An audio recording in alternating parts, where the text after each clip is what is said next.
The millionaire stopped his car when he saw the little girl sleeping on the sidewalk, wearing the necklace he had buried with his wife. What he discovered changed his life forever. The first rays of sunlight slipped through the heavy curtains, but August Rayner didn't care. To him, every day had been the same since Clara passed away. It had been a year. A whole year living like a ghost in his own mansion. The house was far too big for just one man. 3 floors, 7 bedrooms, a library, an office he no longer entered, and a garden no one tended. The flowers Clara had once loved were now only dry branches, much like himself. August glanced at the clock on his bedside table. 10:15 in the morning. It didn't matter. He could stay in bed all day, as he had done so many times.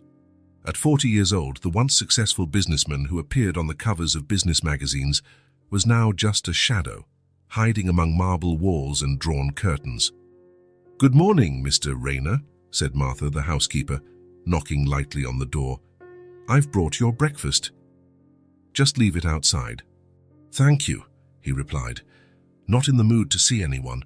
Martha was the only person still allowed into the house. Even so, August kept their contact to a minimum. She would come 3 times a week, leave prepared meals, do the essential cleaning, and leave, always respecting his silence. The phone rang for the 5th time that morning. August knew who it was. Thomas Add, his partner at the company, trying once again to convince him to come back. The answering machine picked up. "August, it's me again. We need you here. The situation is complicated. Please call me back when you hear this message." August looked at the phone as though it were a strange object. The company he had built with so much effort, Rayner Technologies, meant nothing to him anymore. On the day of Clara's funeral, he had signed a power of attorney giving Thomas full authority and never returned to the office. With difficulty, he got up and went to the bathroom. The mirror showed a man he barely recognized, unshaven, hollow-eyed, thinner. No wonder Martha always looked at him with concern. The house was engulfed in a silence that seemed woven into its walls. August's footsteps echoed through the empty corridors as he made his way downstairs. In the living room, everything remained exactly as Clara had left it. The book she'd been reading was still marked on page 143, the blue shawl folded over the arm of the sofa. August didn't allow Martha to touch any of those things. In the kitchen, he opened the fridge and grabbed a bottle of water. He wasn't hungry. He rarely was. He went back to the living room and sank into the leather armchair, staring at the neglected garden through the window. Outside, the world kept going. Inside, time had stopped. August closed his eyes and saw Clara. He always saw her. Her smile, her brown hair falling over her shoulders, the way she touched his face before kissing him. Then, like a cruel film on repeat, he saw the hospital, the doctors' grim faces, the word inoperable, and finally, the casket being lowered into the ground. Cancer took Clara in 3 months. Too fast to prepare, yet just long enough for him to see the suffering in her eyes. On the eve of the funeral, August had placed the sapphire necklace around her neck, the one he'd given her on their first wedding anniversary. Clara loved that necklace. She used to say the stone was the same color as his eyes. She should keep it forever, August murmured to himself, remembering how he'd insisted that the necklace be buried with Clara, despite all the advice against leaving valuables in a casket. The sun was already high when August realized he had spent hours sitting in the same position. The house felt hot, stifling. Suddenly, he felt suffocated by those walls. He needed air. Without thinking too much, he grabbed the car keys from a bowl by the entrance, the same place Clara had always left them. His black Audi was dusty in the garage. How long had it been since he'd driven? Weeks, maybe months. He started the engine, which sputtered in protest before roaring to life. He opened the automatic gate and left, squinting against the bright sunlight. The streets of the wealthy suburb where he lived were quiet that Tuesday morning. Large houses, well-kept gardens, expensive cars parked in driveways. August drove aimlessly. He had no destination, just a sudden need to move. He passed the coffee shop where he and Clara used to have Sunday breakfasts. He passed the park where they strolled hand in hand. Every corner held a memory. Without realizing it, he drifted away from the upscale neighborhoods. The houses grew smaller, the streets less tidy. He didn't know this part of town, but kept driving as if something were pulling him forward. He stopped at a red light and looked around. He was in a modest commercial area, a laundromat, a small grocery store, a repair shop. Ordinary people living ordinary lives, lives that continued, unlike his. As soon as the light turned green and he turned right, August saw something that made him slam on the brakes. On the sidewalk in front of a closed shop, leaning against the wall, was a little girl. She seemed to be sleeping, curled up like a kitten, wearing a coat far too big for her small frame. August parked the car hastily. Something about that scene disturbed him deeply. A child alone, sleeping on the street. He looked around for any adult who might be responsible for her, but the sidewalk was empty except for her. He approached slowly, not sure what to do. The girl looked no older than 5. She had dark, messy hair, simple and worn clothing, a dirty face but a serene expression as she slept. "Hello," August called softly, crouching at a safe distance. The girl opened her eyes slowly, showing no fear. Curious green eyes locked on August with a surprising calm for a child in that situation. "Hi," she said, sitting up and rubbing her eyes. "Are you okay?" "Are you here by yourself?" August asked, looking around once more. The girl shrugged, a gesture that seemed too big for her tiny body. "I'm fine," she said simply. "What's your name?" he asked. "Lena," she replied, adjusting the oversized coat. That was when August saw it. Around the girl's neck, partially hidden by the coat's collar, was a necklace. Not just any necklace, Clara's sapphire necklace.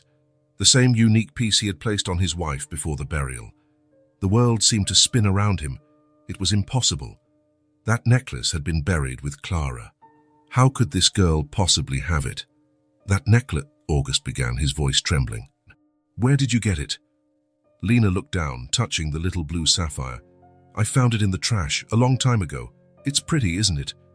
"In the trash," August repeated, incredulous. "Yeah, near that place where they put the people who died. The cemetery." She was talking about the cemetery. August felt a chill run through him. It was impossible. No one could have stolen the necklace from the coffin, unless, no, he didn't even want to consider the possibility of grave robbery. It was too revolting to think about. "May I see it?" August asked, extending a trembling hand. Lena hesitated for a moment, then pulled the chain over her head and handed the necklace to him. There was no doubt. It was Clara's necklace. The small oval sapphire surrounded by tiny diamonds, the delicate white gold chain, and on the back, the engraved initials he had requested, C and A. "Is it yours?" Lena asked, watching August's expression. "It belonged to my wife," he answered, voice thick with emotion. "She doesn't like it anymore." August felt tears burn in his eyes. She passed away. "A year ago?" "Oh," Lena said quietly, "it's a very beautiful necklace." There was something about that girl, a strange calm, a presence August couldn't explain. He held the necklace in his hand, feeling its weight, remembering how it sparkled on Clara's neck. "Are you hungry?" he asked suddenly, realizing that the girl had probably not eaten in hours. Lena nodded shyly. "Come with me. Let's find you something to eat." August had no idea what he was doing, taking a stranger's child for a meal. He should call the police or social services. But the necklace, that impossible coincidence, he felt he couldn't just leave her there. He took Lena to a nearby diner. The waitress eyed the disheveled girl and the tired-looking man with suspicion, but said nothing while taking their order. A sandwich, fries, and a milkshake for Lena, just coffee for August. As Lena ate hungrily, she seemed to relax. Her feet swung beneath the chair, too short to reach the floor. Occasionally, she glanced at August curiously but didn't speak much. "Where do you sleep?" he finally asked. Lena shrugged again. "In places." "What places?" "Wherever I can, sometimes in the park, sometimes near the bakery, because they give out bread in the morning." August's heart clenched. So small, so vulnerable, surviving on the streets.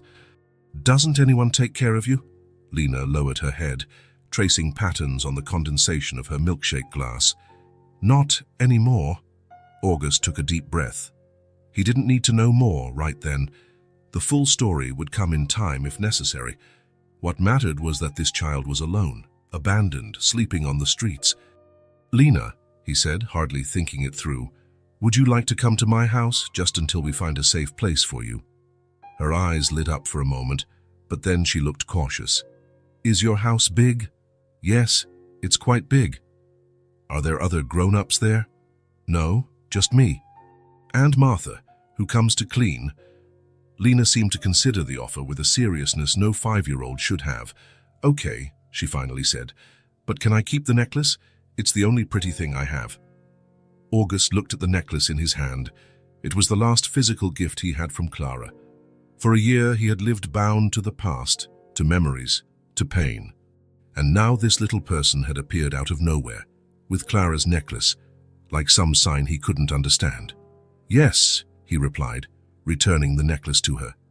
"You can keep it." As they left the diner, Lena naturally took his hand, as if it was the most normal thing in the world. Her small hand was warm, alive. August realized it was the first meaningful human contact he had had in months. On the way back to the car, August knew he should be thinking about legal implications, responsibilities, what to tell the authorities. But all he could feel was something stirring inside him, something he thought had died with Clara. While helping Lena into the car and fastening her seatbelt, August had no idea what lay ahead. He only knew that for the first time in a year, he was doing something other than merely existing. He was taking action. He was feeling.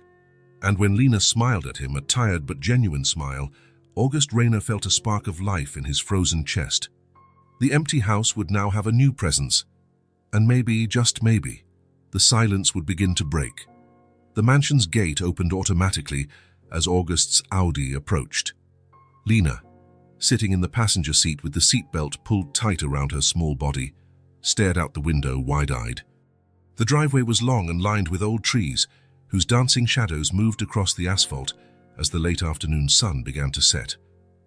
"Wow," she whispered. "It's like a castle." August observed the girl's reaction from the corner of his eye. It was strange to see his home through the eyes of a child, a property that had become merely a place to exist rather than a place to live. "It's too big for one person," he commented, more to himself than to Lena. The house rose imposingly at the end of the driveway, a 3-story Victorian-style building with tall windows and a wide front porch. The garden, once immaculate, showed clear signs of neglect. Unevenly overgrown grass, misshapen shrubs, wilted flowers that no one bothered to remove. August parked in the spacious garage.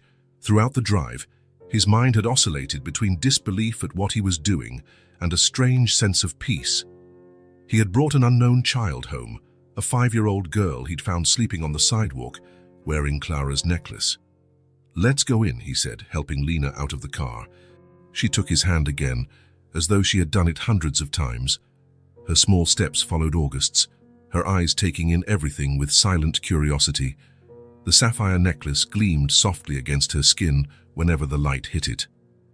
August opened the back door leading into the kitchen.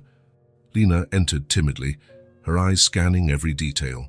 The dark wood cabinets, the marble counter, the stainless steel appliances that were rarely used. A single apple rested in a fruit bowl, and the afternoon light slipped lazily through dusty windows. "You live here all by yourself?" she asked in a small voice in that big space. "Yes," August replied. "Just me." "It's really big," Lena said, stretching the word as she slowly turned, taking it all in.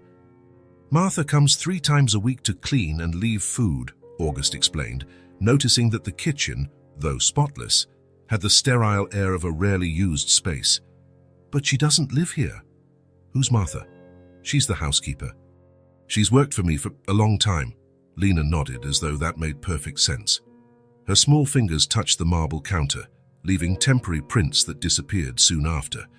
August led her around the house. They passed the dining room, with its long wooden table that hadn't seated anyone in months, the crystal chandelier that hadn't been lit for a dinner in ages, the perfectly aligned chairs awaiting guests who never came. "Do you eat here?" Lena asked, eyeing the large table that could seat a dozen people. "No," August admitted. I usually eat in the kitchen or in the office. Or maybe you don't eat, Lena observed, looking at him with those piercing green eyes. August was taken aback by the girl's perceptive remark. Indeed, many times he simply forgot to eat. They continued to the main living room, with its leather sofas, unused fireplace, and heavy drapes that blocked most of the light. It was an elegant space, filled with expensive furniture and carefully selected artwork. But there was a fine layer of dust in the corners that Martha couldn't quite reach, and an atmosphere of disuse no cleaning could mask. In each room, Lena looked around without saying a word, just taking in every detail with her watchful eyes. She looked so small and fragile amidst the large spaces and imposing furniture. That's the library. August pointed to a set of dark wooden double doors. And that door leads to the backyard garden. Lena approached one of the windows, peeking through a gap in the drapes. Why is it so dark in here? There's still sunlight outside. August hesitated. He couldn't recall exactly when he'd started keeping the curtains closed. Perhaps when sunlight became too painful after Clara's death. Or maybe when he realized he couldn't bear to watch the world continue on while his own had stopped. I prefer it this way, he finally said.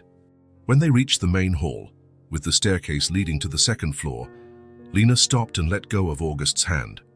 She slowly turned, taking in the high ceiling, the old chandelier, the paintings on the walls, and the closed doors leading to other rooms. The hall was impressive, with marble floors, a curved staircase, and tall windows letting in golden beams of light through partially drawn curtains. It was the heart of the house, from which every other space branched out. It was also the room most infused with Clara's absence. Her soft floral perfume used to linger there, and the sound of her footsteps coming down the stairs was often the first thing August heard in the morning.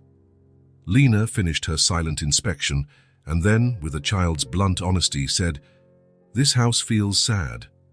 August swallowed hard. Such simple words hit something deep inside him. That was exactly it. The house was sad, just like him, too big, too quiet, too cold. "Yes," was all he managed to say. Lena looked at him with a comprehension far beyond her 5 years. There was no pity in her gaze, just recognition. "The lady who took care of me also had a sad house," Lena said, stepping closer to August. "But she had a lot of cats. The cats made noise and mess, that made it a little less sad." A hint of a smile touched August's face. "I don't have cats," he said. "No pets at all." "That's okay," Lena replied.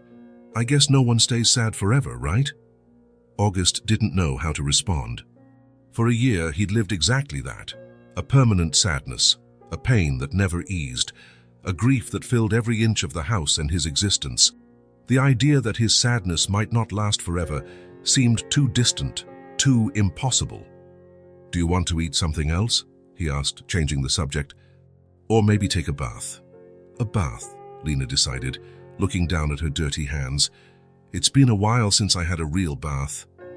The simplicity of her statement pained August. A child so young shouldn't have to go a while without a real bath. He took Lena to the guest bathroom on the ground floor. It was a spacious room with white marble everywhere, a large bathtub and mirrored walls.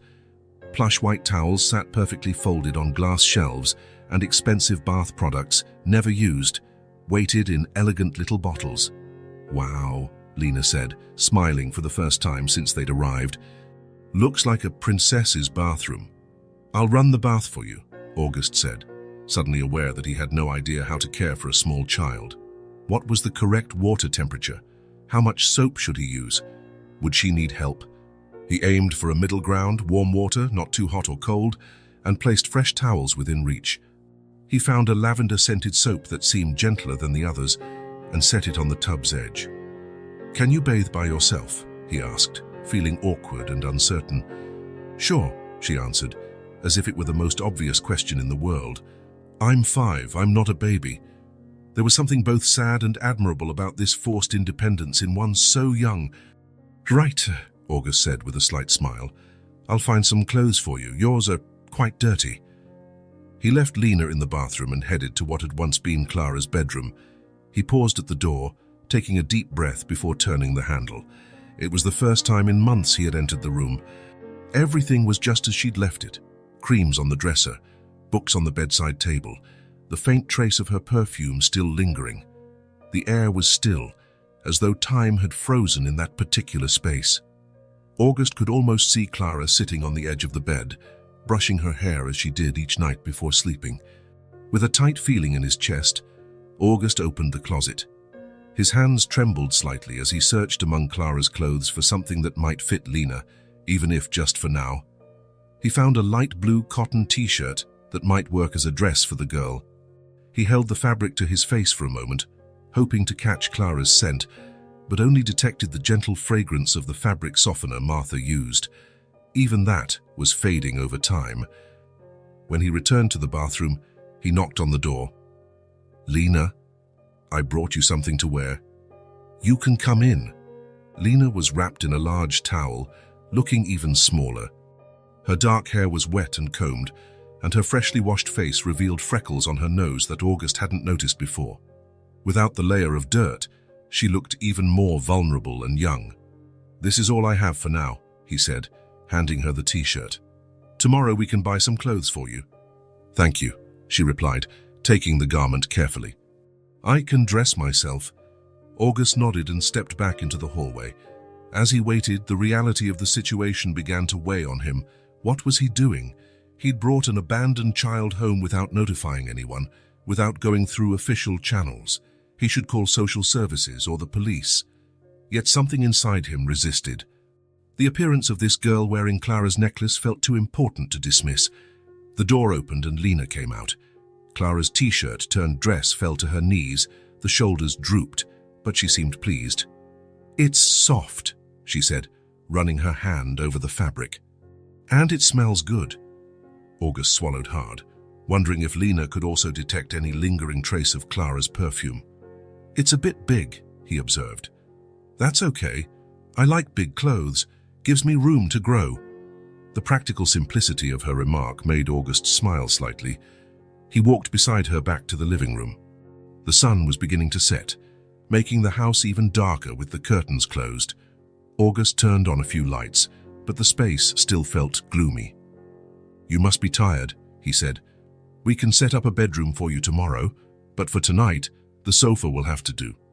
"That's okay," Lena replied, eyeing the large leather couch. "It looks comfy. And it's better than the ground." Once again, August felt a stab of pain, thinking about the nights this little child must have spent sleeping in far worse places. He went to get a pillow and a soft blanket from the linen closet.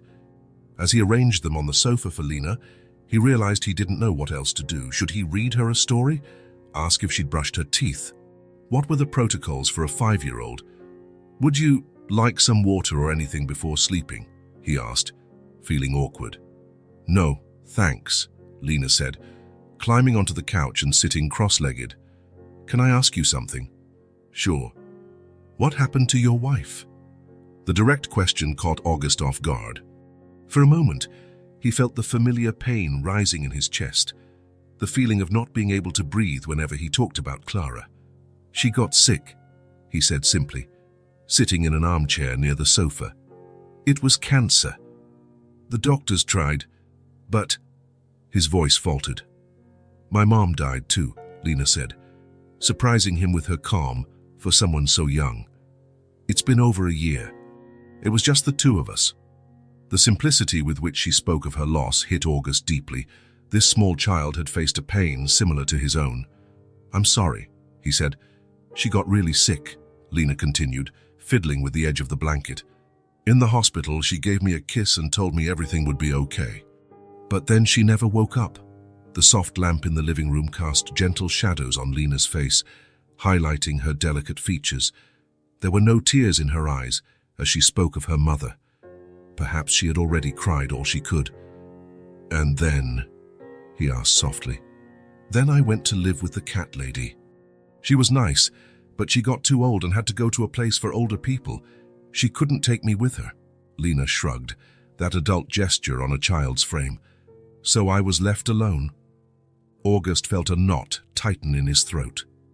How many nights had this child spent alone on the streets? How much fear had she felt? "You're not alone anymore," he said, not really thinking about what it implied. Lena looked at him with those piercing green eyes, as though evaluating the sincerity of his words. "Neither are you," she replied simply. Her response was so direct and true that August felt as though something inside him had cracked open. He had been alone, truly alone, so long that he'd forgotten what it was like to share a space with another human being, breathing the same air, bringing life into silent walls. They stayed quiet for a few minutes. It wasn't an uncomfortable silence, but rather a shared one, as though they both understood the language of loss. Outside, the day finally gave way to night, and the first stars appeared through a gap in the drapes. "I think I'll sleep now," Lena finally said, lying down and pulling the blanket up to her chin. "Good night, Mr. August." "Good night, Lena," he answered, standing up. "If you need anything, I'll be upstairs." "Which room?" "There are lots of them.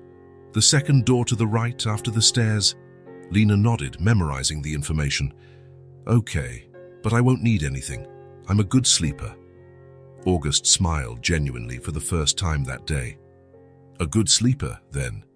He tucked the blanket around her and turned off the main lights, leaving just a small lamp lit in the corner. The sapphire necklace rested against Lena's neck, catching the soft light in its deep blue. As he climbed the stairs, August felt a strange mix of emotions. There was something comforting about knowing he wasn't alone in the house anymore, even if only for this night. His steps echoed in the corridor upstairs, a sound he hadn't really listened to in months. Usually he was too numbed by medication to notice.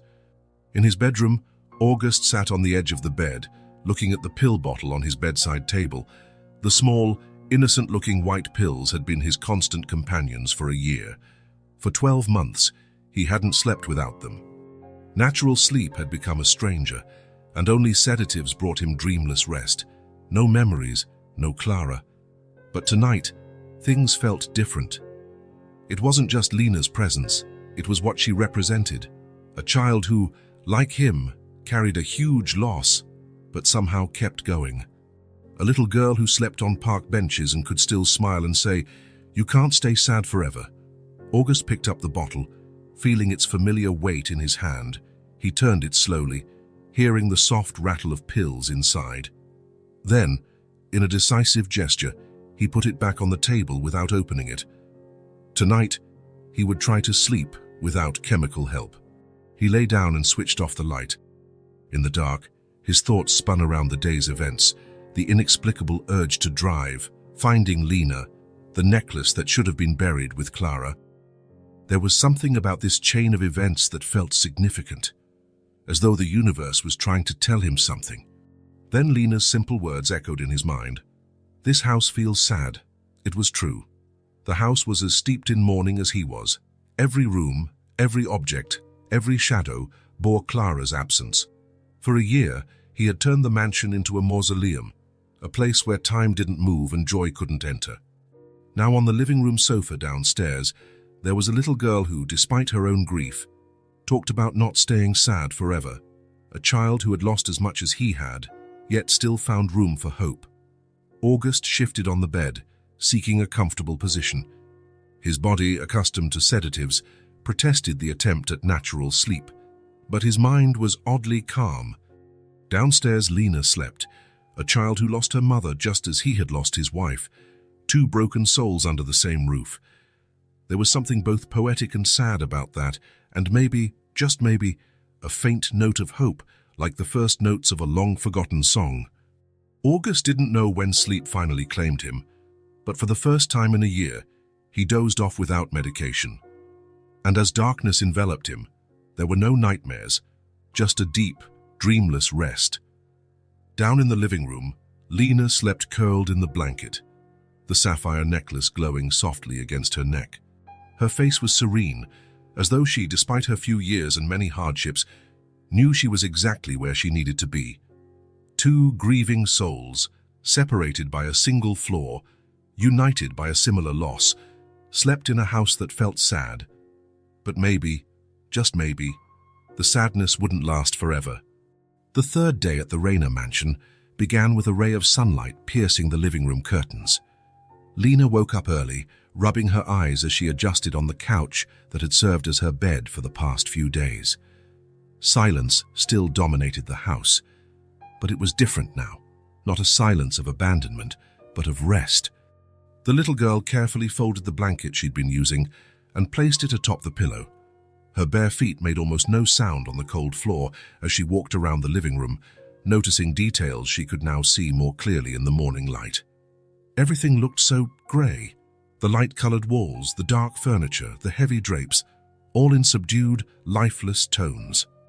Even the few paintings on the walls seemed like pale landscapes in soft, washed-out colors. Lena glanced outside the window and saw the contrast between the house's interior and the world beyond. The garden, even neglected, burst with color. Green, yellow, purple, pink. Flowers grew chaotically among the tall grass, stubborn survivors of carelessness. That's when an idea formed in Lena's mind. The house needed color, it needed life. Moving quietly, she unlocked the door leading to the backyard and stepped out. The morning air was cool, and the dew soaked her feet as she walked across the grass. She crouched by a flower bed where wildflowers of various kinds had taken over. Carefully, she began to pick a few: white daisies, small purple blooms whose names she didn't know, bright yellow dandelions, and a bit of green foliage. She made a small, colorful bouquet in her hands. Back in the kitchen, Lena opened cabinets until she found what she was looking for. Glasses, big ones, small ones, wide ones, narrow ones. She filled them with tap water and distributed the flowers among them, a simple but lively arrangement. She placed a glass of daisies on the kitchen table, another with purple blossoms in the dining room, a third filled with dandelions on the living room coffee table. Thus she went, scattering little spots of color throughout the house until she ran out of flowers. Satisfied with her work but still feeling something was missing, Lena searched for paper and pencils. She found a stack of blank paper in the office August had briefly shown her the day before, along with some colored pencils in a drawer. Perfect. She sat on the living room floor and began to draw. Houses, flowers, the sun, smiling clouds, a cat, whatever popped into her 5-year-old mind.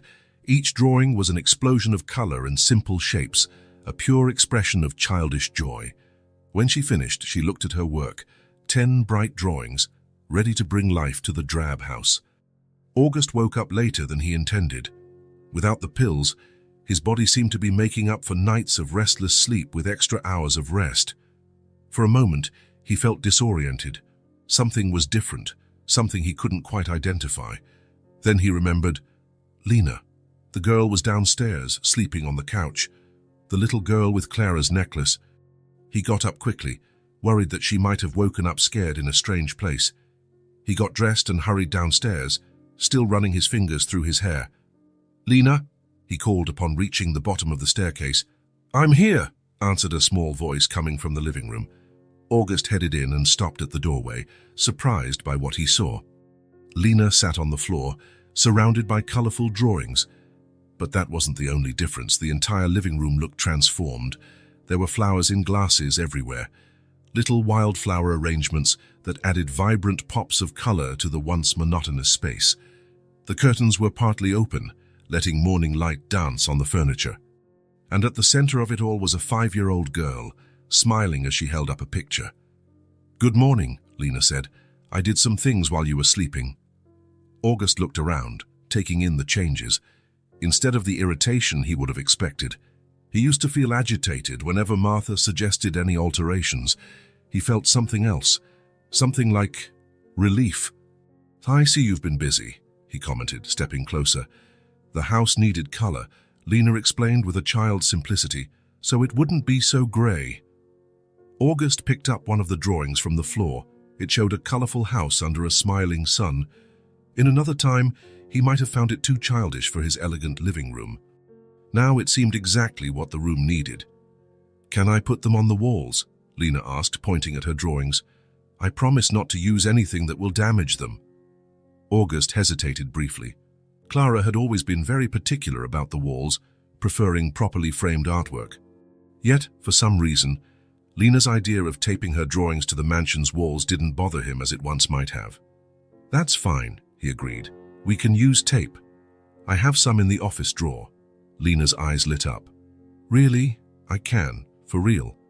Yes, August confirmed, surprised by his own calm acceptance of these childish artworks in his otherwise formal house. Together, they went in search of tape and began sticking the drawings up. A smiling sun on the kitchen wall, a colorful house near the front entrance, flowers, both drawn and real, in the living room. Each drawing brought a bit more life to the previously sterile rooms. "Look," Lena said, showing him another drawing. "It's me and you." August looked at the paper. Two stick figures, one tall, one small, were holding hands under a blue sky. The smaller one wore what looked like the sapphire necklace, depicted as a bright blue circle. "That's us," he agreed, feeling something odd in his chest. Not pain, as he'd expected whenever forming new bonds, but something gentler, softer. While Lena continued decorating the house, August prepared breakfast. Eggs, toast, orange juice, real food, not just black coffee like he'd been having for months. He ate with Lena at the kitchen table, now brightened by a glass of daisies. "You're still wearing my t-shirt," he observed, noting she continued to use Clara's old shirt as a makeshift dress. "I washed it in the bathroom last night," she explained.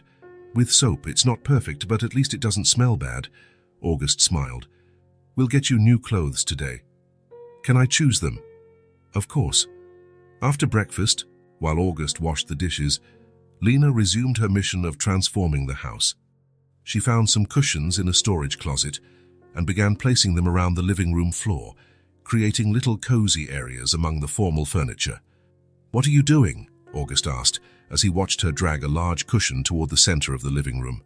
"Making comfortable spots," she answered, as though it were obvious. "The chairs are too hard and big. And the sofa is cold." Indeed, the mansion's furnishings had been chosen more for aesthetics than comfort. Clara liked clean lines and sophisticated fabrics, preferring that to anything overly cozy. "Does this bother you?" Lena asked, suddenly worried when she saw August's pensive expression. "I can put them back." "No," he said quickly. "I don't mind." "You can leave them." And that was the truth. He really didn't mind. The changes that once would have annoyed him and made him anxious for the old order now seemed refreshing. It was as if the house was finally breathing again after a long submersion. As August watched her transform the space, he realized something extraordinary. For the first time in a year, he didn't feel the need to keep everything exactly as Clara had left it. The small changes didn't feel like they were erasing her memory. On the contrary, they seemed to free the house from the weight of her absence. After they went to a nearby department store to buy Lena some clothes, where she chose colorful, practical pieces, they returned to the mansion. Lena, now dressed in new jeans and a red t-shirt, looked at the garden through the kitchen window. "Can we go outside?" she asked, pressing her face against the glass. August followed her gaze. The garden had once been Clara's pride and joy, her personal project. After her death, he could barely bring himself to look at it, let alone care for it. The grass was overgrown, the plants were shapeless, dead leaves piled in corners. It perfectly reflected his neglected grief.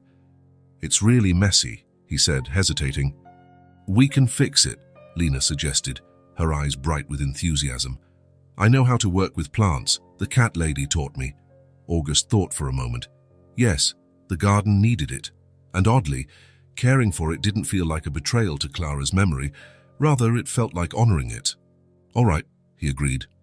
"Let's see what we can do." Lena clapped her hands in delight and ran to the back door. August followed more slowly, a mix of anticipation and apprehension swirling in him. It had been so long since he'd really been in that garden, not just looking at it from the windows. The air was fresh and fragrant when they stepped outside. Despite the neglect, Clara's plants were resilient, many surviving and even blooming in a wild, unkempt way. "It's so big," Lena exclaimed, spinning in circles with her arms wide. "And there are so many flowers."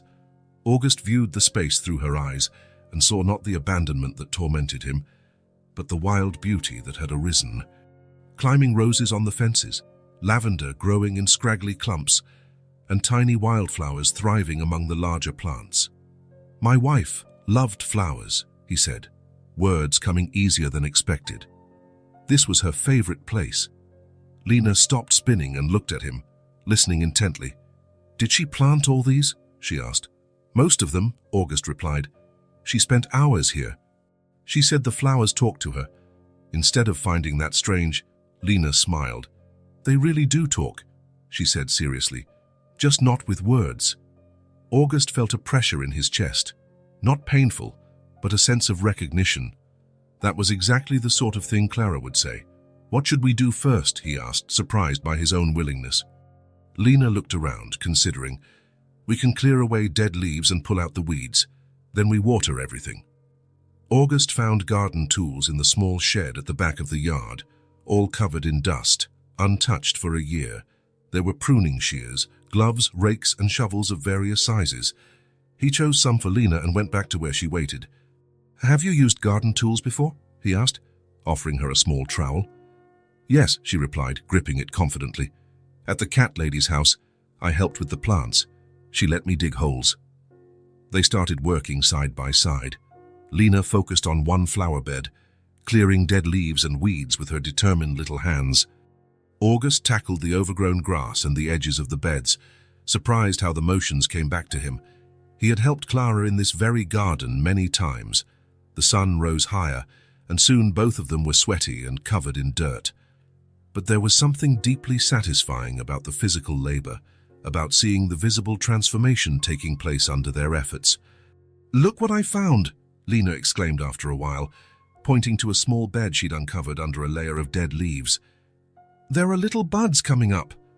August came over and saw small green shoots just breaking through the newly cleared soil. They were tulips, Clara's favorites. She always planted them to bloom in spring. "They're tulips," he explained, crouching beside Lena. "They're just starting out. In a few weeks they'll have big, colorful flowers." "Will we take care of them until then?" Lena asked, her eyes filled with hopeful expectation. Her question carried more weight than she knew. Caring for the tulips until they bloomed meant Lena staying on. It meant commitment, continuity, a future. "Yes," August answered, surprised by the steadiness in his own voice. "We'll take care of them together." Lena's smile was radiant. She returned to her work with renewed enthusiasm, talking to the plants as she freed them from their covering of dead leaves. August watched her for a moment. This little girl, who had come out of nowhere wearing Clara's necklace, was bringing life not only to the house, but to him as well. It was as though every cushion on the floor, every drawing on the wall, every wildflower in a glass was a small act of healing. As they worked, Lena began humming a soft tune, a children's song about plants and flowers. Her voice was light and a bit off-key, making August smile. When Lena accidentally flung a handful of dirt in the air, smearing her own nose, he couldn't hold back a laugh. The sound of his own laughter surprised him. It was almost forgotten. Lena looked at him, confused at first, then laughed as well, pointing at her own muddy nose. Soon they were both laughing, dirty under the warm afternoon sun. August felt a lightness he hadn't experienced in over a year. It wasn't complete happiness, nor an end to his pain, but it was something new, a moment of genuine joy in the midst of grief. And there, among the flowers Clara had loved, August felt her presence, not as a painful ghost or a haunting memory, but as a gentle, loving essence, as if she were smiling at them, approving of the small, colorful revolution a 5-year-old was creating in their lives. "I think your wife would be happy to see the flowers again," Lena remarked, as if reading his thoughts, while planting a small sprout in the freshly cleared soil. "Yes," August agreed, feeling an unexpected peace. She would love it. For the first time since Clara's death, thinking about her brought not only pain but also gratitude and love, and the certainty that she would want the garden and life to go on flourishing. Night fell on the Rayner mansion. August sat on the back porch, a cup of tea in his hands, watching as stars began to appear in the darkening sky. The garden before him no longer looked so abandoned after the hours of work he and Lena had put in. Dead leaves had been cleared, weeds pulled, and the flower beds were regaining their defined shapes. Lena was inside, bathing after a day spent playing in dirt and flowers. August could hear her high-pitched voice humming a children's tune through the walls, a reminder that he was no longer alone. It was amazing how much space a 5-year-old could fill, not just physically, but emotionally. In just a few days, Lena had transformed the entire atmosphere of the house. August stood up and walked back inside. The house that had felt like a mausoleum for a year was now breathing again. Wildflowers in glasses provided bright spots of color. More drawings, Lena's new creations, adorned the walls.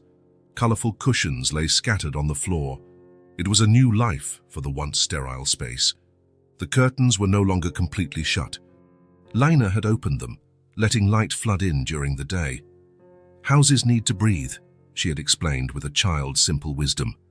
August passed through the living room, noting how each small change felt natural, as if the house had been waiting for it all along. Clara's traces were still everywhere. The paintings she had chosen, the books she had read, the organization she preferred.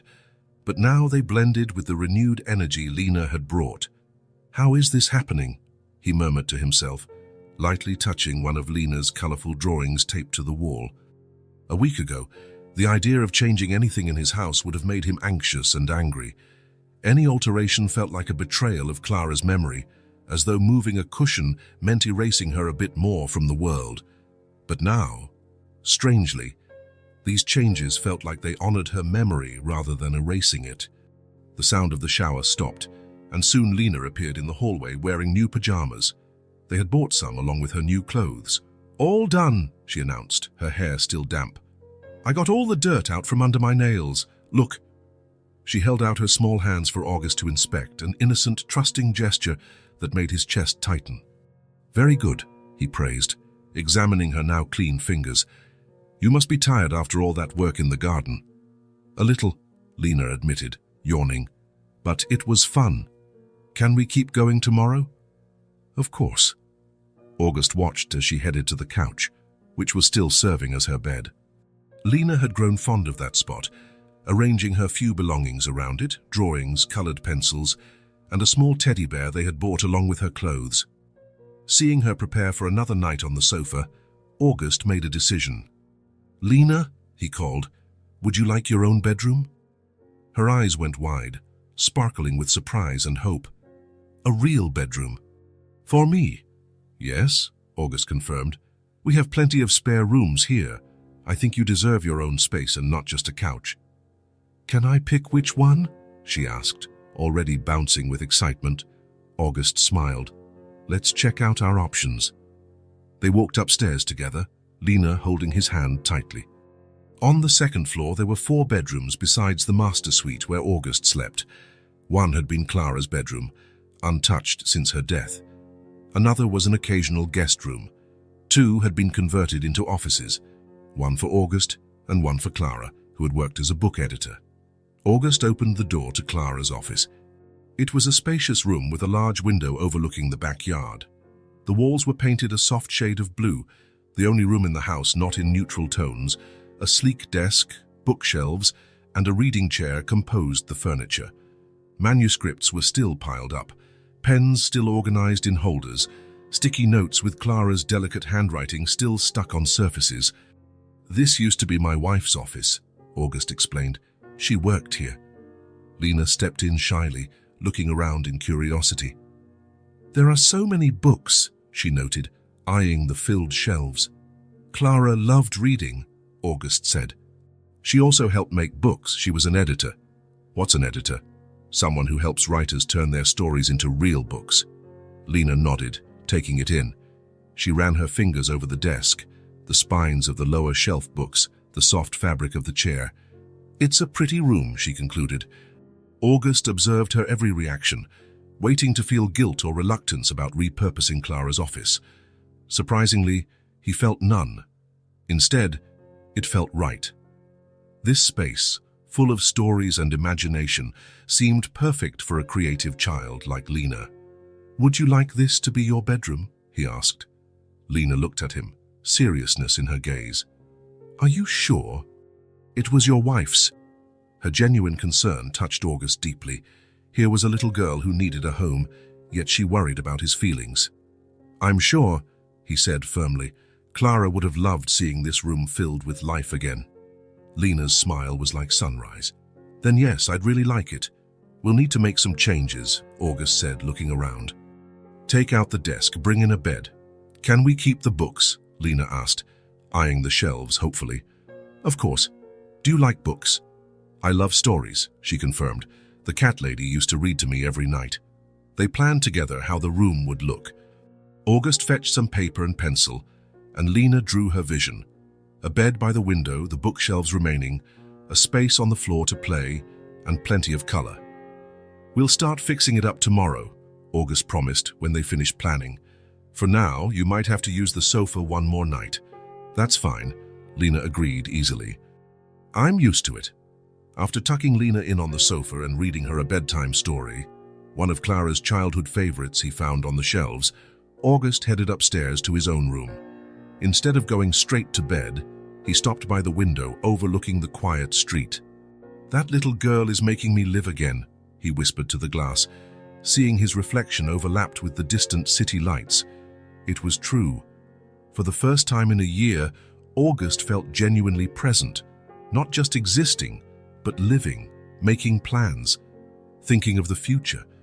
The crushing weight of grief was still there, but it no longer consumed him completely. The next day, August woke up with renewed energy. After breakfast, they began transforming the office.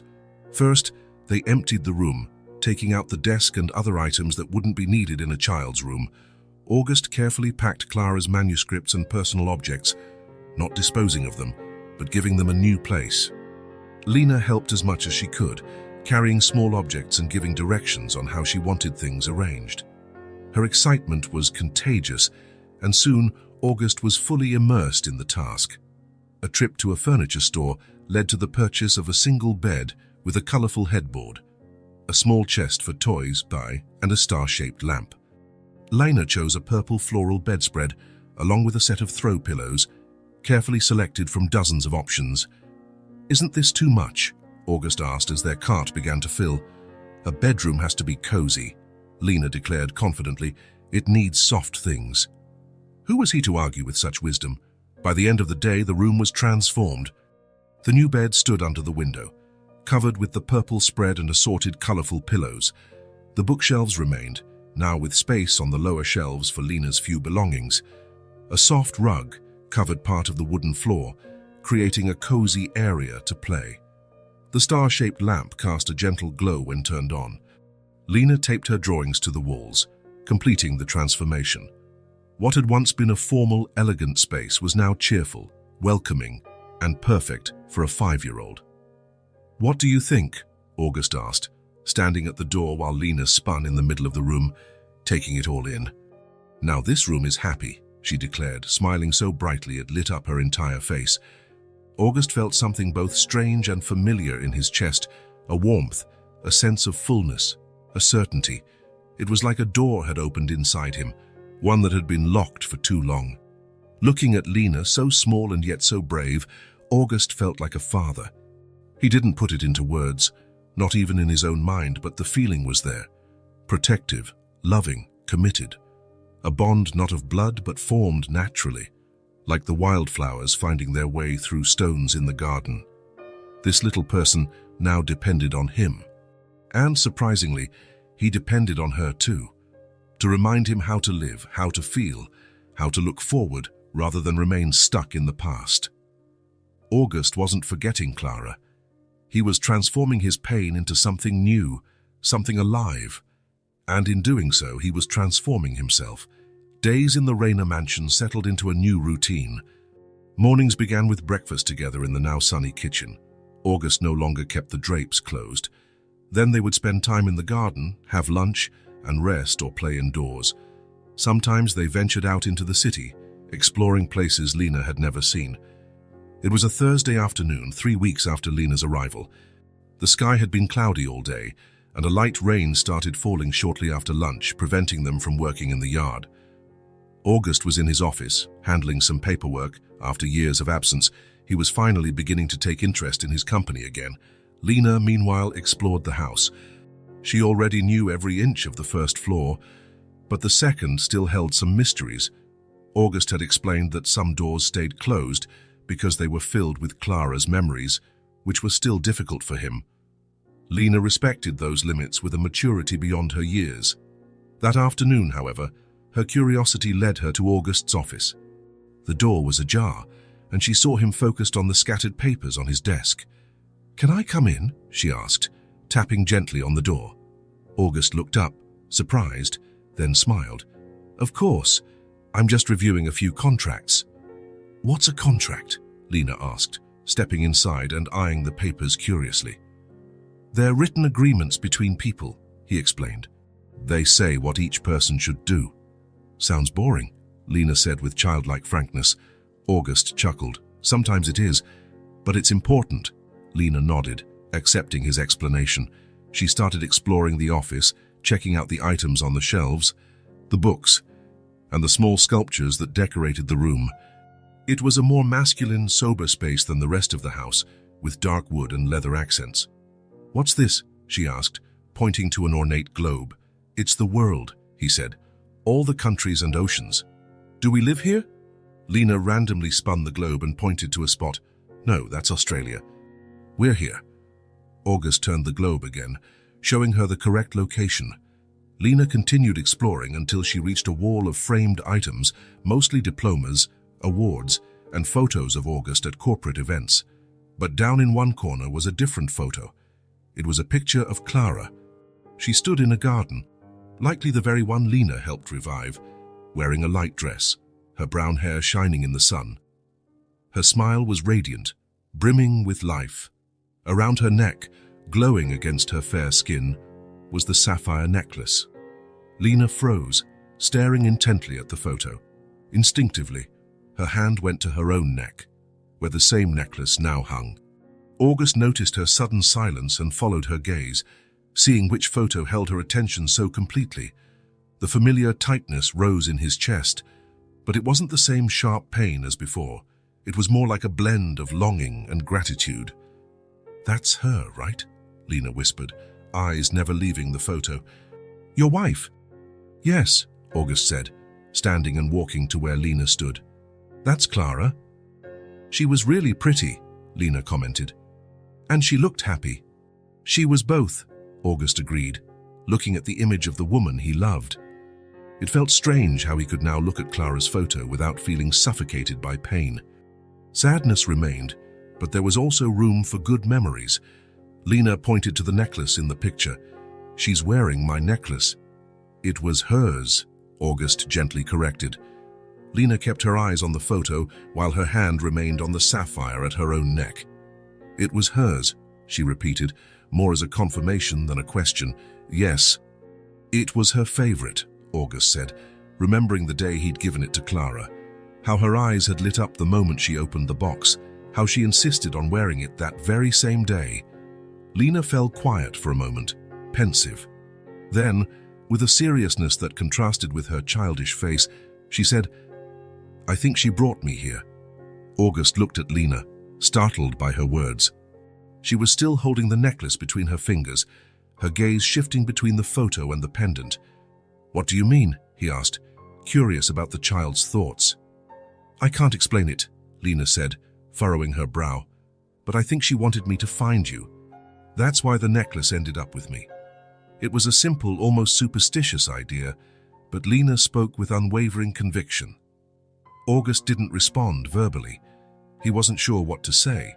He wasn't one to believe in signs from beyond or messages from the departed. He'd always been practical, rational, and yet something in his chest warmed and expanded at Lena's words. A part of him, maybe the last fragment that still held on to hope, silently agreed. Perhaps something bigger was at play. Perhaps their meeting wasn't mere coincidence. Perhaps Clara, in some way he couldn't understand, had guided this little orphan girl to his door, not to replace her, but to help him keep living. Lena didn't seem bothered by August's silence. She kept staring at the photo, absorbing every detail of Clara's face. "She had kind eyes," Lena finally observed. "Yes," August agreed, feeling a sad smile tug at his lips. "She saw the best in everyone." "Just like you," Lena said, turning to face him now. August felt a lump in his throat. He didn't see himself that way. Over the last year, He had shut himself away completely, unable to see anything beyond his own pain. It took a 5-year-old child to remind him who he used to be. "I'll try to be," he promised, more to himself than to Lena. The rain kept falling softly outside, a silvery curtain beyond the windows. Inside the office, August and Lena stood side by side, looking at Clara's photo.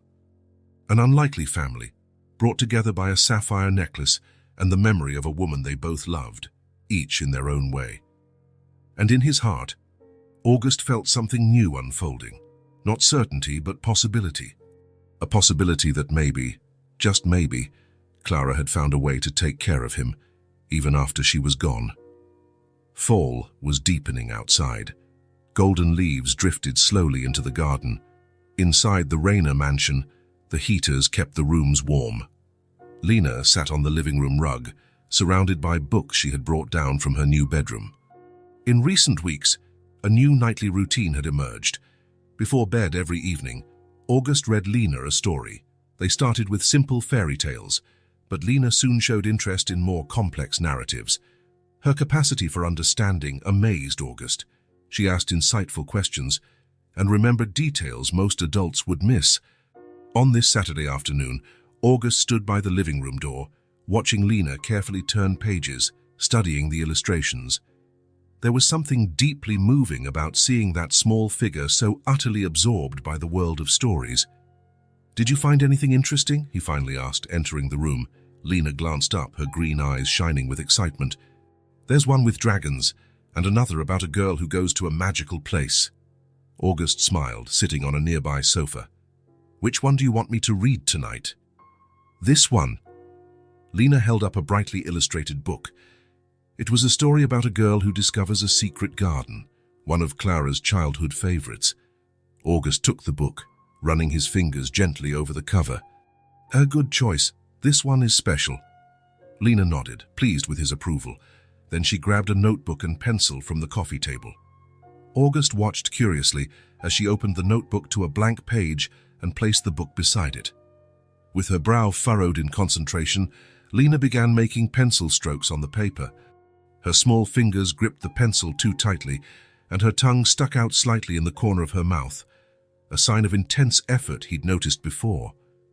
Leaning closer, August realized she was trying to copy the book's title, letter by letter. Her lines were wobbly, uneven, forming shapes that barely resembled letters. After several frustrating attempts, Lena dropped the pencil and looked at August with a mix of embarrassment and sadness. "I don't know how to write," she admitted quietly, her voice small. There was no self-pity in her words, just a statement of fact. August felt his heart tighten. Of course she didn't know how to write. She was only 5, and from what she'd said, she'd never been to a proper school. "That's something you can learn," he replied gently, sliding off the sofa to sit beside her on the rug. "Want me to teach you?" Lena's face lit up. "You know how to teach, like a teacher," August smiled. "I'm not a teacher, but I learned how to write once, Skyt, and I can show you how." He opened the notebook to a fresh page and carefully wrote out the alphabet in a row, capital and lowercase letters. "These are all the letters we use," he explained. 26 of them. "Once you know them, you can write any word." "All of those?" Lena asked, looking a bit overwhelmed by the letters. "One at a time," he assured her. "We don't need to learn them all today." He wrote an uppercase and lowercase a at the top of a new page. "Let's start with A. It's the first letter of the alphabet and also the first letter in your name." "August," Lena said. "And also the first letter of the alphabet," August added with a grin. "Very good observation." "How do I do it?" she asked, picking up the pencil again. "Like this," August guided her small hand, showing her how to shape the letter. "See? One line up, one line down, and a cross in the middle." Lena tried on her own, her tongue peeking out as she concentrated. The first A was crooked, the second slightly better. "Very good," August encouraged her. "Keep practicing." They moved on to L, the first letter of your name. Then I, N, and A. In a matter of minutes, Lena was trying to write her own name, letter by letter, with August's gentle guidance. "Lina," she spelled slowly as she wrote. When she finished, She looked at the result with pure delight. "That's my name. I wrote my name." The joy in her voice was contagious. August felt a warm glow in his chest that he hadn't experienced in a very long time. "Yes, you did," he confirmed, "and this is just the beginning. Soon you'll be writing any word you want." Lena looked at her name on the page, then at August, her eyes shining with pride and determination. "I want to learn all the letters, all the words." "And you will," August promised, "a little bit every day." They continued for another hour. August demonstrated how to write simple words: sun, moon, sky. Lena soaked it all in with a thirst for knowledge that amazed him. Occasionally, she got frustrated when a letter wouldn't come out right, but she kept trying, determined to succeed. Watching her carefully form the letters of the word book, August felt a sudden, profound realization. What they were doing was more than a simple lesson. He wasn't just teaching Lena to write, he was giving her tools for the future. A future he could suddenly see more clearly. A future in which Lena would grow up in this house, learn to read and write, go to school, make friends, and face challenges. A future in which he would be there to guide, support, and love her. A future he never thought possible just a few weeks ago. "August," Lena's voice brought him back. "Look, I did it." She pointed at the word flower, which she'd written unassisted, copying August's example. "That's perfect," he praised, feeling a surge of pride unlike any he'd known before. It wasn't for his own accomplishments, but for someone under his care. "Tomorrow, can we do more?" Lena asked hopefully. "Every day, if you like," August replied. "We can make it part of our routine after breakfast and before going to the garden." "Yes," she agreed enthusiastically. "One day I'll be able to read an entire book by myself." "Definitely," August assured her. "Sooner than you think." As dusk fell, August closed the notebook and suggested they make dinner. But before standing, Lena looked at him with that sudden seriousness she sometimes had. "Thank you for teaching me," she said simply. "It's my pleasure," he answered, feeling his throat constrict with emotion. As they walked to the kitchen, Lena's small hand in his, August thought about the notebook with the letters and words that would be kept, maybe forever, as a tangible record of the start of their journey together. The beginning of something that would continue to grow in the years to come.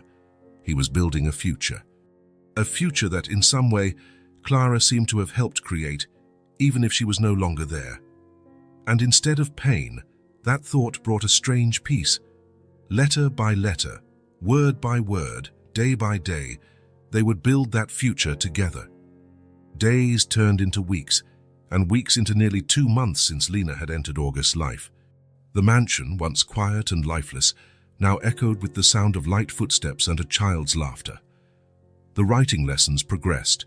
Lena could already form simple sentences, and she read short words with increasing confidence. With each day, August became more aware that this temporary arrangement had grown into something permanent.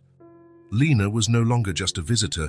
She was part of his life, his home, his heart.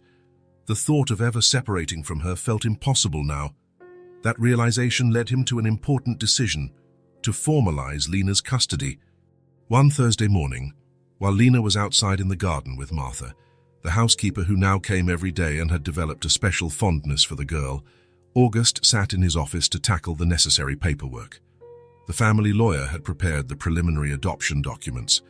A daunting stack of forms, declarations, and petitions demanded his full attention.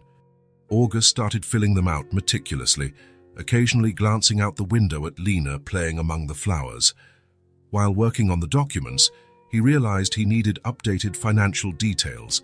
He'd abandoned management of his business during his year of grief, leaving everything to his partner, Thomas. Now, for the adoption process, he needed a clear view of his situation. August opened his laptop, something he rarely did before Lena arrived, and accessed the company's system. He was shocked by the hundreds of unread emails waiting for him, many flagged as urgent. With a sigh, he ignored them for the moment and went straight to the financial reports. Immediately, something caught his eye. The numbers didn't look right. Revenue was roughly what he expected, but operating expenses had skyrocketed. Intrigued, August dug deeper, opening report after report and comparing current data to historical records. The more he investigated, the more disturbing the picture became. There were suspicious transactions, large sums sent to offshore accounts, contracts with non-existent suppliers, unjustified inflated expenses. A clear, unmistakable pattern. "Thomas," August muttered, feeling a blend of anger and disappointment swell within him. His partner of over 15 years had taken advantage of his absence to siphon funds from the company. These were not small amounts, but millions that had disappeared in the year August had been lost in grief, disconnected from the world. With trembling hands, August kept digging, documenting each irregularity. The evidence was undeniable. The man he had trusted completely had betrayed him in the worst way. Those insistent phone calls, the desperate messages from Thomas begging August to return to the company, they weren't out of concern, but attempts to keep up appearances before everything collapsed. August's stomach turned. How blind he had been. How completely he had abandoned his responsibilities, allowing something this big to happen right under his nose. The office door opened gently, interrupting his dark thoughts. Lena came in, her dress slightly stained with dirt, cheeks flushed from playing in the sun. "Martha said lunch will be ready soon," she announced, stepping closer to his desk. Noticing his troubled expression, she asked, "What's wrong? You look sad." August tried to smile but couldn't. How could he explain something so complex to a 5-year-old? How to talk about betrayal, embezzlement, and fraud? "I found out that someone I trusted did something very wrong," he finally said, choosing simple words. Lena climbed into the chair beside him, looking curiously at the screen filled with numbers and charts. "What's all that?" she asked, pointing at the computer. "Information about my company," August explained. "It shows that someone has been taking money that wasn't theirs." Lena nodded with a seriousness that sometimes made her look older than she was. "A lot of money." "Yes, quite a lot." "Is that why you're sad?" August thought for a moment. Was it really the money? No, it was more than that. "I'm sad because it was a friend, someone I trusted." Lena remained silent for a few seconds, as if processing the complexity. "Is it your friend Thomas?" she finally asked. "The one who always calls?" August stared at her, surprised. "How do you know about Thomas?" "He called yesterday when you were in the garden," I answered. "He kept asking when you were coming back to the company."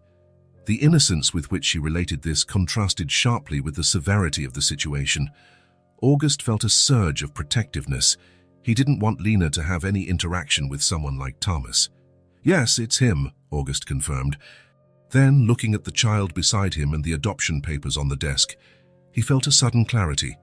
"If it weren't for you, I never would have come back," he said, voice trembling. "I never would have seen this." It was true. If Lena hadn't appeared in his life, August would likely still be isolated in his grief, letting Thomas continue his scheme until nothing remained of the company he had built. Sensing the emotion in his voice, Lena reached out and took his larger hand in her small one, an unexpectedly adult gesture of comfort.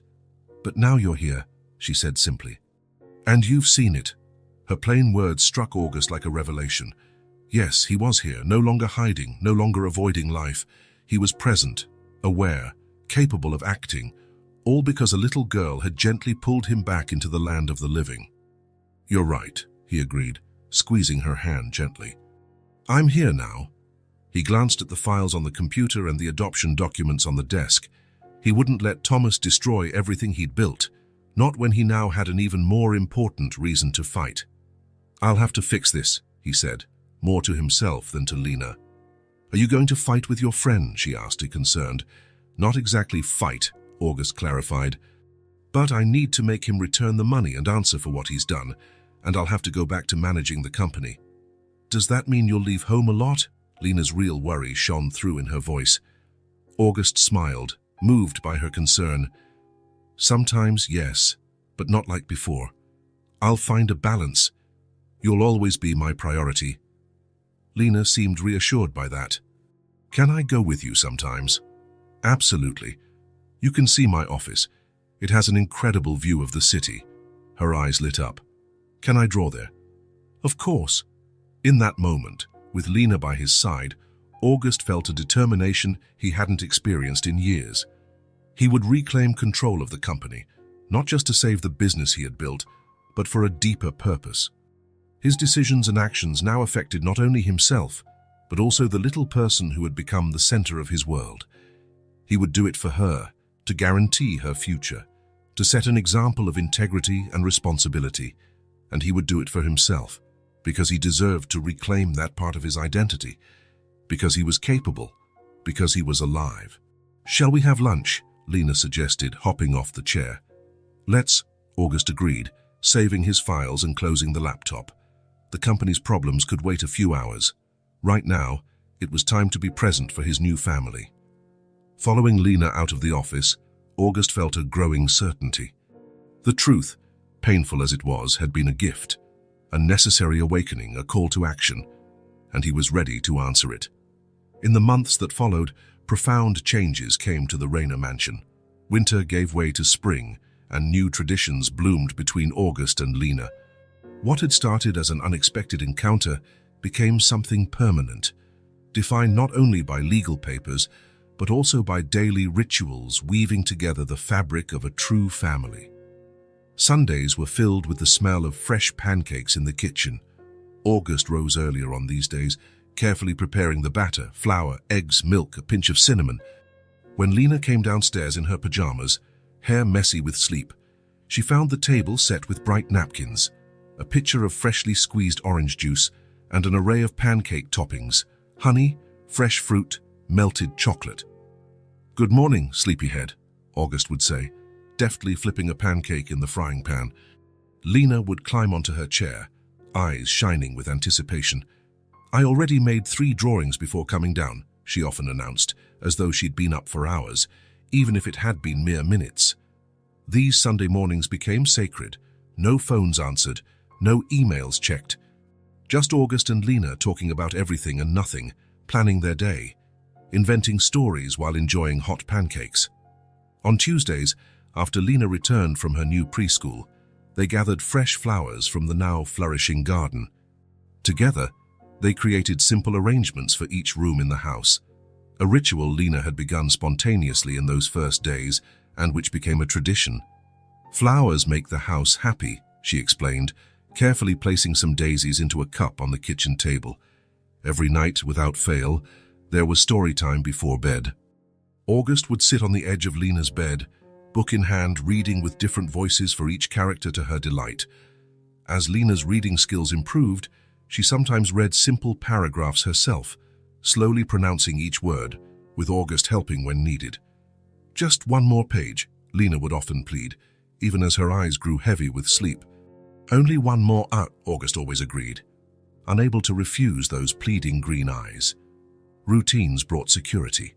For Lena, who had experienced so much instability in her short life, the predictability was a precious gift.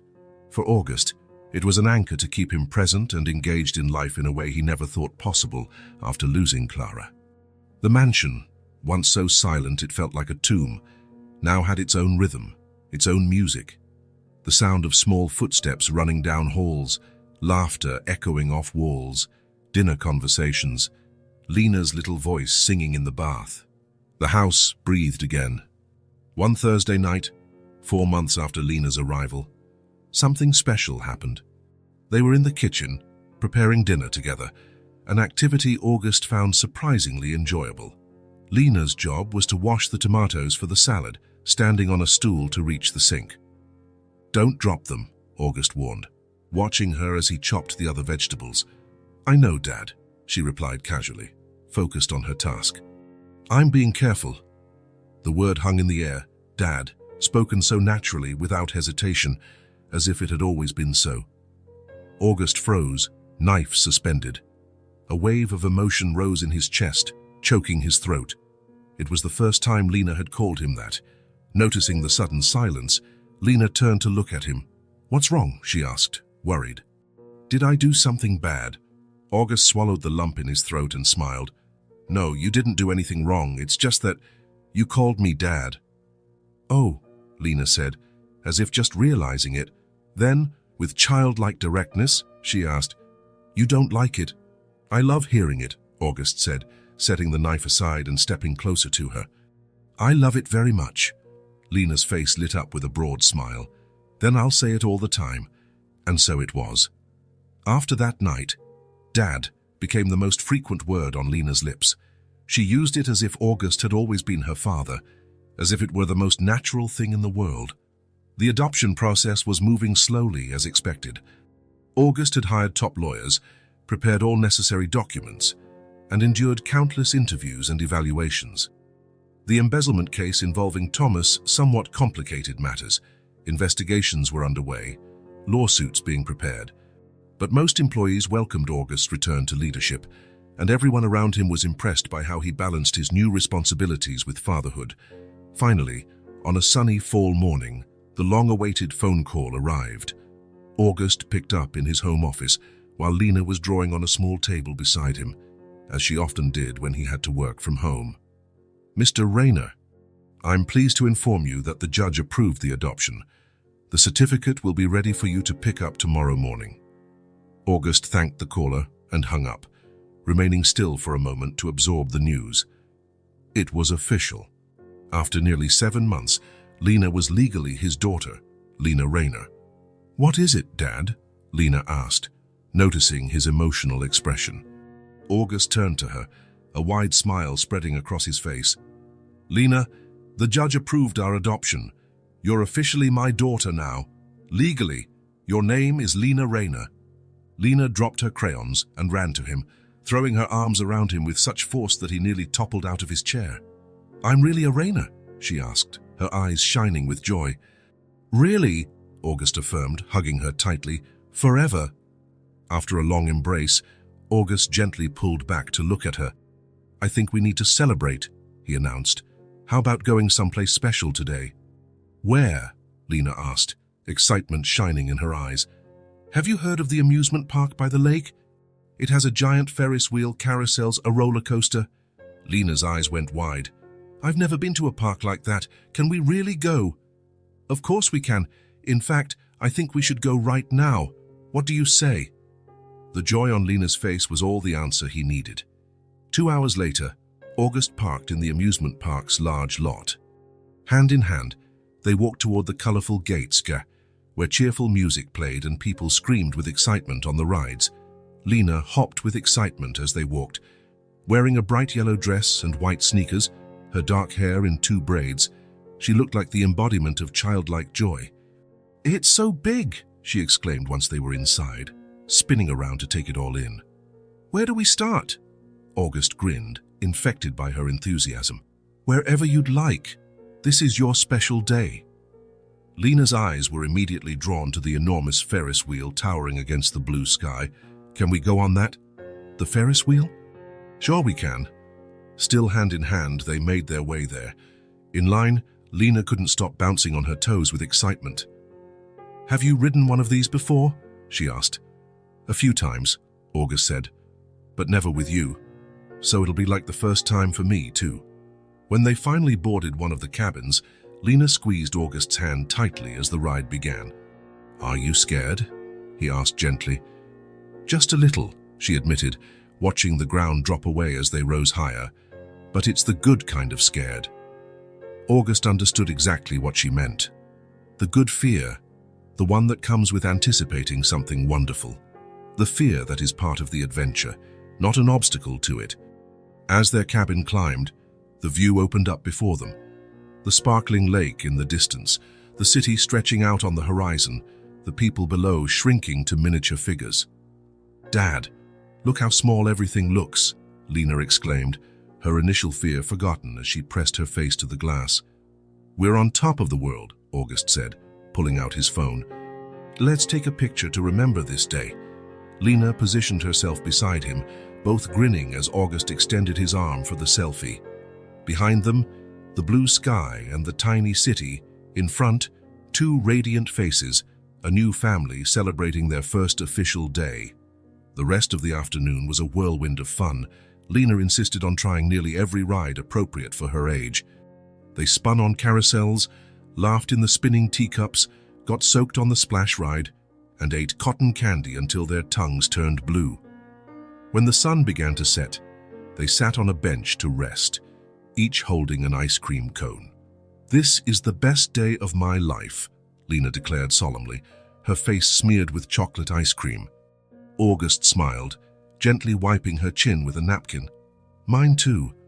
Lena looked at him with that serious expression that sometimes appeared on her child's face.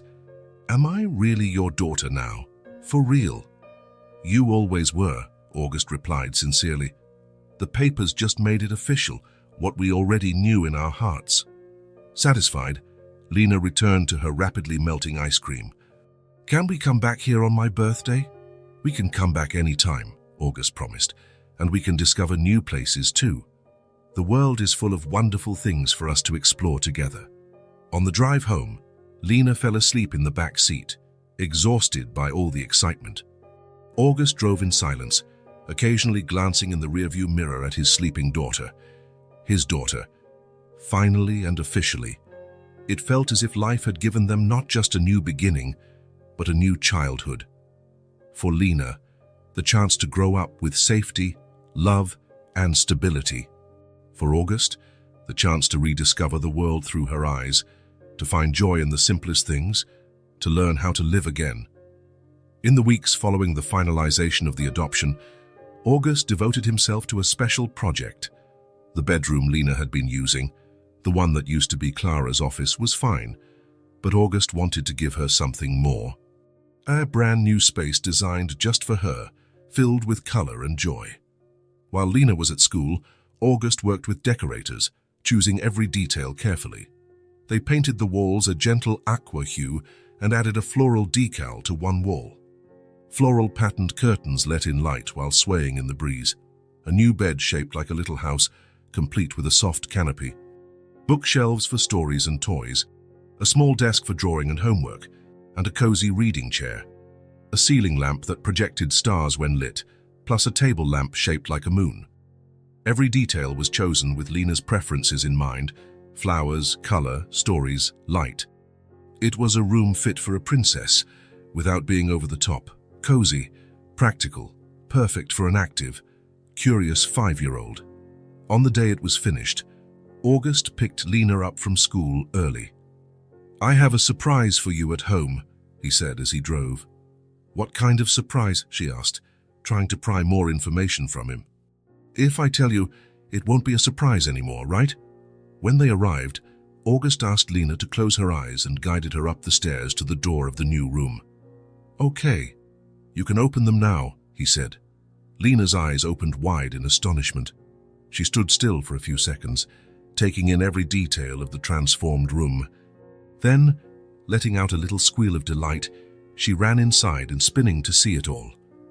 "Is all this for me?" she asked in disbelief. "All of it?" "All for you," August confirmed, watching her reaction with a full heart. Lena touched the bed, the curtains, hurried over to see the books on the shelves, tested the desk chair. Everything seemed magical, extraordinary. "Look, Dad, there's even a special place for my drawings." August had installed a large corkboard on one wall so Lena could pin up her creations. After examining every corner, Lena rushed back to August, who was still at the doorway, observing her joy. She hugged him with all the strength her little arms could muster. "Thank you, Dad," she said, her voice muffled against his torso. "It's the most beautiful room in the whole world." August knelt to meet her eye level, holding her small hands. "You know, Lena, I've been thinking a lot about how we met. About how, on an ordinary day, I decided to drive aimlessly and ended up finding you with that necklace." Lena instinctively touched the sapphire necklace she still wore every day. "That necklace brought us together," August continued, his voice filled with gentle emotion. "And now I'm so grateful I found you. Because when I did, I started living again."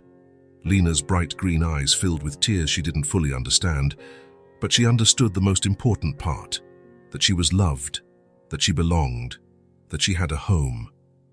"I love you too, Dad," she said simply, throwing her arms around his neck in a tight hug. That night, after Lena fell asleep in her new room, August went down to the living room. He lit a fire in the fireplace, even though it wasn't very cold, and sat on the sofa, gazing at a new addition to the decor. Above the mantel, 3 items were now carefully placed. On the left, a photo of Clara, smiling in her beloved garden. On the right, a newer photo, Lena and August on the Ferris wheel, both beaming at the camera, a blue sky behind them. And in the center, in a small glass case, the sapphire necklace, neatly displayed. August had asked Lena if they could place the necklace there, where everyone could see its beauty, and she agreed with surprising ease. "That way it'll be safe," she had said, "and it'll be like she's always with us." Staring at that arrangement, the woman he loved, the child who saved him, and the mysterious link between them, August felt a peace he hadn't experienced in a long time. It wasn't the end of longing or sadness, but a transformation of them into something more gentle, something that left room for happiness as well. A mansion that once felt like a memorial to painful memories was now a vibrant home. It had sound, laughter, conversation, music, the pitter-patter of little feet. It had color, vases of flowers, drawings on the walls, toys occasionally strewn about. It had warmth, the warmth of morning hugs, shared stories, and hands held together. It had life. If this story touched your heart, subscribe to the channel and turn on notifications so you don't miss the next ones. Leave a like because it helps this story get recommended to more people. See you in the next story.